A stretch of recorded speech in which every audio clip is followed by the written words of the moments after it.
મધુબેન કારદાસ. ત્યાં અમારે મારા છોકરાને નુકસાની છે.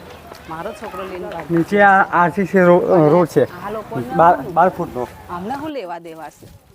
અમને તો અમે કહ્યું કે અમે એના મા બાપ બેઠા છે ભોલાભાઈ, અમને જે સજા કરવી હોય તો અમને કહી દો, અને મારો છોકરો મળશે તો મારા છોકરાને તમારે કાપીને ઉછેર દેવાનું તો અમે કંઈ કહીએ નહીં.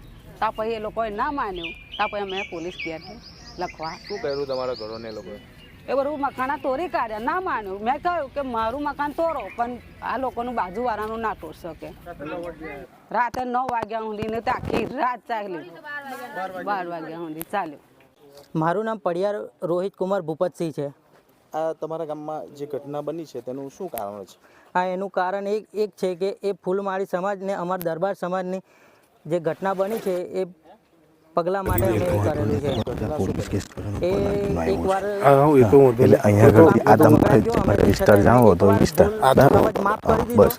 છોકરું નાનું સમજીને માફ કરી દીધું.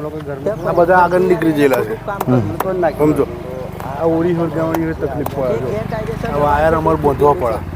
હા, અને સરપંચ પણ હતો, ગામના સરપંચ પણ હતા, ગામ પંચાયત હતા ને ડેપ્યુટી સરપંચ બધા હતા ને અમે તોડેલું છે. કોઈનું મકાન તૂટ્યું હોય તો જોઈ લો. ગેરકાયદેસર જે આગળ જે છાપરા નીકળેલા હતા ને એ લોકો જેમ જેમ આગળ વધ્યા હતા એ જ દબાણ તૂટેલું છે. છે.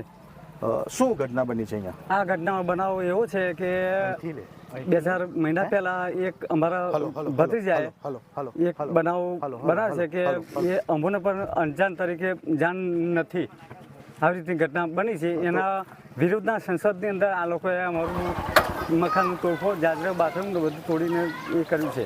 અમે એ લોકોને એવું કહ્યું છે કે એ તમને નીચે આરસીસી રોડ છે 12 ફૂટનો ગામની અંદર એ રીતે અમે એમને જાહેરવાણી કરી છે અને કીધું છે કે અમે એના ઘરનું જે મકાન છે એનું તોડી નાખો અને એમને ગામની બહાર કાઢી મૂકો. તો એના સિવાયના અનેક મકાનો તોડી પાડ્યા? હા, એના સિવાયના મકાન તોડી પાડ્યા. આ બધા આગળ નીકળી ગયેલા છે. સમજો શું આ ઓળી હળગાવવાની તકલીફ પડે, વાયર અમારે બાંધવા પડે.